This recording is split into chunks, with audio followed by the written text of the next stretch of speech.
जय हिंद साथियों, स्वागत है आप सभी का आपके अपने चैनल ZBC स्टडी जोन पर। दोस्तों मैं आज आप सभी लोगों के लिए BSc 6 सेमेस्टर जूलॉजी से जो है उसका सिलेबस लेकर आया हूँ। ठीक है, अब इसमें जो है हमको क्या करना है कि यहाँ पर ध्यान से देखिए, ये जो हमारा ईयर 3 रहेगा और सेमेस्टर यहाँ पर जो हमारा 6 रहेगा। ठीक है, और इसका जो कोर्स टाइटल हमारा है इकोलॉजी, ठीक है, इथोलॉजी और environmental science and wild life. ठीक है, ये हमारा हो गया, इसका कोर्स टाइटल हमारा यहाँ पर हो गया। अब इसमें जानते हैं कि जो है हमारा प्रत्येक सेमेस्टर में जो है टोटल 8 यूनिट जो है होते हैं। हम क्या करते हैं, जो हमारा फर्स्ट यूनिट है उसमें देखते हैं कि जो है क्या क्या हमको पढ़ना रहेगा।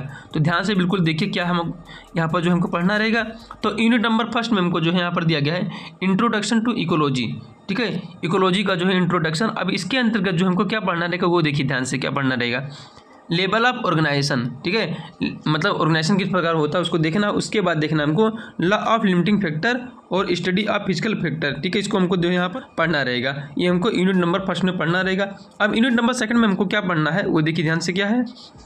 तो यहाँ पर यूनिट नंबर सेकंड का नाम है ऑर्गेनाइजेशन ऑफ इकोसिस्टम। ठीक है, मतलब संगठन के जो है इकोसिस्टम में किस प्रकार होता है उसको हमको जो है पढ़ना रहेगा। अब इसके अंतर्गत जो क्या पढ़ना है हमको पॉपुलेशन। अब पॉपुलेशन में क्या पढ़ना है, डेंसिटी हो गया, नेटिलिटी हो गया, मोर्टिलिटी हो गया और लाइफ टेबल हो गया। ये सब जो हमको पढ़ना रहेगा। उसके बाद हमको यहाँ इसी में पढ़ना है सर्वाइवरशिप कर्व हो गया, एज रेशियो हो गया, सेक्स रेशियो हो गया, एक्सपोनेंशियल एंड लॉजिस्टिक ग्रोथ हमको जो है पूरा यहाँ पर पढ़ना होगा। ये हमारा पूरा ग्राफ होता है एक्सपोनेंशियल और लॉजिस्टिक ग्रोथ का। तो ये बिल्कुल जो है आपको ध्यान से पढ़ना रहेगा इसमें। उसके बाद टाइप ऑफ इकोसिस्टम जो है with one example in detail. ठीक है, इकोसिस्टम के मतलब क्या कितने टाइप होते हैं उसके जो है एग्जाम्पल के साथ जो है पढ़ना रहेगा। ठीक है, इसमें जो हमका फूड चेन हो गया, डेट्राइटस एंगरेजिंग फूड चेन हो गया, हमारा फूड वेब हो गया, एनर्जी का जो है फ्लो किस प्रकार होता है इकोसिस्टम में, ये सब हमको जो है पढ़ना रहेगा। ठीक है, पर मैं इस पेपर में जो है एक क्वेश्चन जो बता दे रहा हूँ ये 100% आना है। ठीक है, यूनिडायरेक्शनल होता है एनर्जी का फ्लो। यूनिडायरेक्शनल होता हमारा एनर्जी का फ्लो। ये 100% आपकी पेपर में रखा हुआ क्वेश्चन है, 100% रखा है, 100%। ठीक है, उसमें आपसे क्या पूछेगा कि जो एनर्जी का जो फ्लो होता है वो जो है किस प्रकार होता है। तो आपको क्या बताना है कि एनर्जी का जो फ्लो होता है वो हमेशा यूनिडायरेक्शन में होता है। ठीक है, अब यहाँ पर देखते हैं इसी मतलब यूनिट नंबर सेकंड में ये यहाँ पर दिया गया है इकोलॉजी पिरामिड। ठीक है, इकोलॉजिकल पिरामिड है और इकोलॉजिकल इफिशिएंसी है। ठीक है, nutrient and geochemical cycle of carbon. अब यहाँ पर बायो जियोकेमिकल साइकिल यहाँ पर जो दिया गया है ये 100% जो सल्फर साइकिल होता है, कार्बन साइकिल होता है, ये 100% क्वेश्चन इससे आना ही है। ठीक है, बिल्कुल इसको ध्यान से पढ़ लेना। अब नेक्स्ट देखते हैं यहाँ पर, बिल्कुल ध्यान से देखिएगा यूनिट नंबर 3 और इसके अंतर्गत हमको क्या पढ़ना रहेगा। तो यूनिट नंबर 3 का नाम है कम्युनिटी इकोलॉजी नाम है। ठीक है, अब इसके अंतर्गत हमको पढ़ना रहेगा कम्युनिटी कैरेक्टरिस्टिक। इसका जो है मतलब कैरेक्टरिस्टिक क्या क्या है, जैसे स्पीसीज रिचनेस का हो गया, डोमिनेंस हो गया, डाइवर्सिटी हो गया, अबेंडेंस हो गया, ecological succession with one example. ये सब हमको जो है इसमें पढ़ना रहेगा। ठीक है, स्पीसीज रिचनेस ये सब इंपॉर्टेंट हमारा हो जाएगा। अब यहाँ पर देखते हैं यूनिट नंबर 4 हमारा क्या है ध्यान से देखिए। Environmental hazard. ठीक है, इन्वायरमेंटल के जो है कुछ खतरनाक चीज़ होते हैं, मतलब हजार्ड मतलब बिल्कुल पर्यावरणीय हजार्डस मतलब खतरनाक चीज़ होते हैं। अब सोर्स ऑफ इन्वायरमेंटल हजार्ड कौन कौन से होते हैं कि मतलब कौन कौन से सोर्स उसको जो है ख़राब कर सकते हैं। उसके बाद हमको है यहाँ पढ़ना रहेगा क्लाइमेट चेंज, इसके बारे में पढ़ना रहेगा। उसके बाद हमको पढ़ना रहेगा green house gases and global warming के बारे में पढ़ना रहेगा। अब उसके बाद acid rain, ozone layer destruction, इसके बारे में जो है पढ़ना रहेगा। ओजोन लेयर से जो है हमारा क्वेश्चन 100% बनना ही है। ठीक है, ओजोन लेयर से हो गया। ठीक है, और ग्रीन हाउस गैसेस से 100% इससे जो है हमको क्वेश्चन बनना ही है। ग्रीन हाउस जो गैसेस होते हैं इनको जो है मतलब हमको जो है क्वेश्चन 100% बनना ही है। अब ग्रीन हाउस गैसेस का मैं छोटा ट्रिक बता दे रहा हूँ। ठीक है, मीना का जलवा, इसमें जो ट्रिक हो जाता है मीना का जलवा। ठीक है, 100% इसमें से पूछेगा which are the following gases belong to the green house gases. तो आपको जैसे एम से क्या हो गया, मीथेन हो गया, एन से NO2 हो गया, यहाँ पर का से क्या हो गया, CO2 हो गया, और फिर जलवा से वाटर वेपर हमारा हो जाएगा। ठीक है, ये हमारा ट्रिक हो जाता है। इसको जो है आपके एक बार जो है ध्यान से देख लेना। मीना मतलब क्या हो गया, मीथेन हो गया।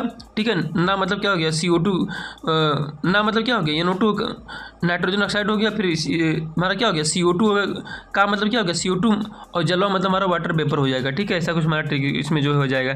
एक बार देख लेना, इसमें जो क्वेश्चन बहुत इंपॉर्टेंट इसमें बनता है क्वेश्चन। अब यहाँ पर देखते हैं यूनिट नंबर 5 और इसमें जो क्वेश्चन जो किस प्रकार, पहले इस यूनिट का क्या नाम है वो देखिए ध्यान से। इफेक्ट ऑफ क्लाइमेट चेंज, जो क्लाइमेट चेंज किस प्रकार होता है, कौन कौन से चीज़ जो है उसको प्रभावित करते हैं क्लाइमेट चेंज करने में। तो यहाँ पर सबसे पहला है effect of climate change on public health पर क्या प्रभाव पड़ेगा। उसके बाद है सोर्स ऑफ वेस्ट, इसका जो है वेस्ट का सोर्स क्या है, टाइप और characteristic, C waste disposal and management, solid waste disposal, biomedical waste handling and disposal, ये सब हमको जो पढ़ना रहेगा। उसके बाद nuclear waste handling and disposal, waste from and thermal power plant, ये जो वेस्टिंग जहाँ जहाँ डिस्पोज कर देते हैं ना, तो इनका सबका एक तरीका होता है, ठीक है, कि हमको कहाँ पर उसको जो है डिस्पोज करना है। ऐसा नहीं कि यहीं पर डिस्पोज कर दिए। जैसे हम जानते हैं कि हम अगर कोई हॉस्पिटल का आइटम है, तुमको हाँ उसको जो है कहाँ पर डिस्पोजल करना है, कि न्यूक्लियर आइटम है तो उसको जो है कहाँ पर उसको डिस्पोजल करना है, ठीक है। सबका एक पार्टिकुलर स्थान होता है कि नहीं, चाहे जहाँ हम उसको जो है मतलब कि डिस्पोज कर देंगे, ठीक है, ऐसा सबका एक स्थान होता है। अब यूनिट नंबर 6 देखते हैं, behavioural ecology and Chrono biology, ठीक है। अब इसके अंदर जो हमको पढ़ना रहेगा वो हमारा है ओरिजिन हिस्ट्री ऑफ इथोलॉजी, हमको इसके बारे में पढ़ना रहेगा। इंस्टिंक्ट एंड लर्नड बिहेवियर, इसके बारे में जो है पढ़ना रहेगा। उसके बाद associative learning, classical operant conditioning, habituation, imprinting जो है को पढ़ना रहेगा। उसके बाद सर्काडियन रिदम है। उसके बाद हमारा है क्रोनो मेडिसिन, ठीक है। यह यूनिट जो है बहुत इंपॉर्टेंट हो जाता है, ठीक है। इसमें जो यहाँ पर दिया गया है क्लासिकल, ठीक है, क्लासिकल हमारा कौन हो गया, पेवलॉव जो दिए थे ना, पेवलॉव जो दिए थे, यहाँ पर बहुत इंपॉर्टेंट हो जाता है, ठीक है। यहाँ पर ओपरेंट जो कंडीशनिंग है ये भी हमारा बिल्कुल जो है इंपॉर्टेंट हो जाता है, ठीक है।